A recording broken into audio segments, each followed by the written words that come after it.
मुख्यमंत्री नीतीश कुमार के स्वास्थ्य को लेकर एक बार फिर से सवाल उठने लगे हैं। जी हां, इस बार सवाल जो व्यक्ति उठा रहे हैं वो प्रशांत किशोर हैं। प्रशांत किशोर ने ये दावा किया है कि अगर मुख्यमंत्री वाकई स्वस्थ हैं तो हम पे मानहानि का केस करें और न्यायालय में यह सिद्ध करें कि वाकई वो स्वस्थ हैं। इसी को लेकर बात करेंगे, मुख्यमंत्री क्या वाकई स्वस्थ हैं या फिर चुनाव को लेकर इस तरीके से परिस्थितियां क्रिएट की जा रही है, परिस्थितियां खड़ी की जा रही है ताकि मुख्यमंत्री का चेहरा धूमिल किया जा सके। हमारे साथ बात करने के लिए पूर्व आईपीएस अमिताभ दास हैं। प्रशांत किशोर भी सर अब नीतीश कुमार के स्वास्थ्य को लेकर सवाल उठा रहे हैं। नहीं, प्रशांत किशोर ने तो हाल से ये सवाल उठाना शुरू किया है। मैं तो और कई साल पहले से सवाल उठा रहा हूँ। देखिए, नीतीश कुमार की जो मानसिक स्थिति है वो बहुत ज्यादा बिगड़ चुकी है, और यदि बोलचाल की भाषा में कहें तो कहेंगे कि पलटू राम एकदम सठिया चुके हैं। और इसके एक दो नहीं अनेकानेक उदाहरण है, फिर भी मैं दर्शकों को थोड़ा याद दिला दूं। अभी देखिए, हाल में ये 5-6-10 दिन पहले की बात है, एक समारोह हुआ था शिक्षा विभाग का। उसमें मुख्यमंत्री ने एक आईएएस अधिकारी हैं, सीनियर आईएएस अधिकारी एस सिद्धार्थ, शिक्षा विभाग में अपर मुख्य सचिव हैं, उनके सर पर गमला रख दिया। अब बताइए, क्या कोई सामान्य मुख्यमंत्री, क्या कोई नॉर्मल चीफ मिनिस्टर इस तरह का काम करेगा? मैंने उस समय भी कहा था कि अब तो जल्दी ही बिहार के मुख्य सचिव के सर पर पीकदान रख देंगे चीफ मिनिस्टर। और आईएएस अधिकारी इतना घबराए हुए हैं कि वो लोग उसको भी, पीकदान को भी इज्जत के साथ सर पर रख के चले जाएंगे। लेकिन सीएम की आप हालत देखिए। अभी देखिए, 2-3 महीने पहले पटना में ही पाटलिपुत्र स्पोर्ट्स कॉम्प्लेक्स में राष्ट्रगान हो रहा था।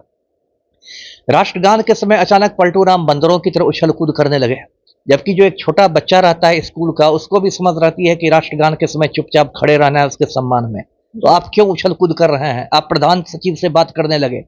उसके बाद इसी साल 30 जनवरी की घटना है, गांधी घाट पर ये गांधी जी की पुण्यतिथि थी, शहीद दिवस जिसको कहते हैं।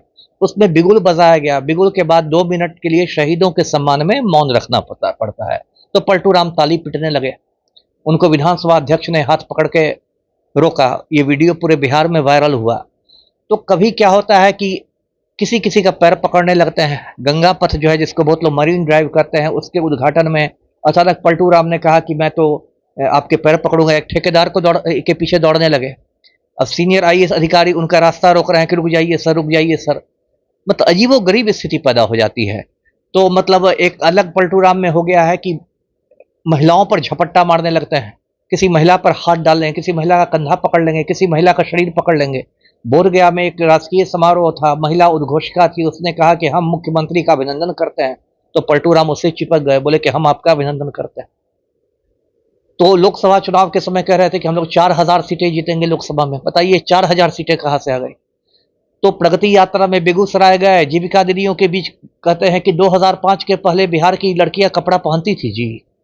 तो ये सब जितनी बात है, मैं इस तरह से 1 घंटे तक किस्सा सुना सकता हूँ। मैंने कुछ उदाहरण दिए कि ये सब जितनी बातें हैं ना, ये किसी सामान्य व्यक्ति की हरकतें नहीं हो सकती है। ये बताता है कि आप असामान्य हो गए, एबनॉर्मल हो गए हैं। और मैं डॉक्टर तो नहीं हूं, लेकिन डॉक्टर लोग मुझे बताते हैं कि ये डिमेंशिया के लक्षण है या अल्जाइमर की बीमारी के लक्षण है। और वही बात प्रशांत किशोर भी उठा रहे हैं। उन्होंने पहले भी मांग की है कि एक मेडिकल बोर्ड से सीएम के दिमाग की जांच की जाए और उसकी रिपोर्ट को सार्वजनिक किया जाए। और प्रशांत किशोर जो चुनौती दे रहे हैं मानहानि की, वो जान रहे हैं कि कुछ नहीं करेंगे पलटू राम, क्योंकि जिस दिन पलटू राम ने कुछ किया मानहानि का, ये चुनौती दे देंगे कि आप मेडिकल बोर्ड से जांच कराइए, तब पलटू राम पीछे हट जाएंगे। तो ये तो अब साफ हो गया है, और ये बहुत बड़ा मुद्दा बनने वाला है। देखिए, चुनाव में तेजस्वी यादव ने ऑलरेडी खटारा नाम दे दिया है मुख्यमंत्री को कि खटारा हो गए हैं। तो ये तो बिहार के चुनाव में बहुत बड़ा एक मुद्दा बनने वाला है कि जिस मुख्यमंत्री की मानसिक स्थिति ठीक नहीं है, वो क्या 14 करोड़ बिहारियों के बारे में सही फैसले ले सकता है? सर, क्या कारण है कि नीतीश कुमार जिसके साथ रहते हैं वो एकदम से मौन धारण कर लेता है और उनके स्वास्थ्य पे कोई सवाल नहीं उठाता है, लेकिन विपक्ष जो है एक तरह से कह सकते हैं कि पानी पी पी कर और सवाल उठाता है कि मुख्यमंत्री का स्वास्थ्य जो है खराब है। इससे पहले जब तेजस्वी के साथ नीतीश कुमार थे तो उस वक्त भाजपा के जो बड़े नेता हैं वो लगातार कह रहे थे, प्रधानमंत्री तक ये दावा कर रहे थे कि मुख्यमंत्री की स्थिति ठीक नहीं है। लेकिन इस समय भाजपा पूरी तरीके से मौन है और तेजस्वी हमलावर भी थे। वही है सत्ता की मलाई। यदि पलटू राम से सट के आपको सत्ता की मलाई मिल रही है तो आप चुप रहेंगे। यही जो सम्राट चौधरी अभी बिहार के उप मुख्यमंत्री हैं या विपक्ष के नेता थे, तो ये कहते थे कि मैं अपने खर्चे पर नीतीश कुमार का इलाज कराऊंगा। यहां तक इनका बयान आया था। और आज इलाज क्या करवाएंगे? आज उन्हीं नीतीश कुमार के अंडर में वो डिप्टी सीएम बने हुए हैं। और वही बात तेजस्वी के साथ है कि जब तेजस्वी यादव चचा के साथ उप मुख्यमंत्री थे तो उनको चचा का स्वास्थ्य ठीक रख रहा था। ये जो आपने सवाल किया ये तो सीधी बात है कि सत्ता का मलाई, जब तक आप पलटू से सट के आप सत्ता की मलाई खा रहे हैं तब तक आप चुप रहिएगा, नहीं बोलिएगा। अब ये कैसे बोल सकते हैं कि हमारा ही मुख्यमंत्री का दिमाग काम नहीं कर रहा है। जी तो नीतीश कुमार के स्वास्थ्य की स्थिति जो है वो जग जाहिर है, आए दिन वीडियो वायरल होते हैं, सभी लोग देखते हैं, लेकिन क्या कारण है सर कि पटना में एक बार फिर से वही पोस्टर लग रहे हैं कि 25 से 30 फिर से नीतीश ही मुख्यमंत्री होंगे, एनडीए के तरफ से वही चेहरा होंगे। कौन लगा रहे हैं पोस्टर? मैं लगा रहा हूँ? मैं तो नहीं लगा रहा हूँ ना, चमचे लगा रहे हैं पलटू के। तो चमचों का तो पोस्टर लगा रही है, भाजपा समर्थन कर रही है तो वही है। जदयू और भाजपा तो मौसेरे भाई हैं, दोनों ना एनडीए में है, दोनों की मिली जुली सरकार है। बिहार में भी मिली जुली सरकार है, केंद्र में भी मिली जुली सरकार है, मोदी सरकार में भी जदयू के मंत्री हैं। तो जदयू और भाजपा कोई अलग अलग थोड़े हैं, एक ही थाली के चट्टे बट्टे हैं। और वो लोग 25 से 30 नीतीश कहेंगे, लेकिन कहने से क्या होता है? आप तो कहते रह गए कि अब की बार 400 पार, अटक गए 240 पर। आप कहते रहिए 25 से 30 नीतीश, और नवंबर में जब नीतीश आएंगे चुनाव के तो पता चला कि पलटू राम बढ़िया बिस्तर बांध के अपने गांव कल्याण बिघा जा रहे हैं।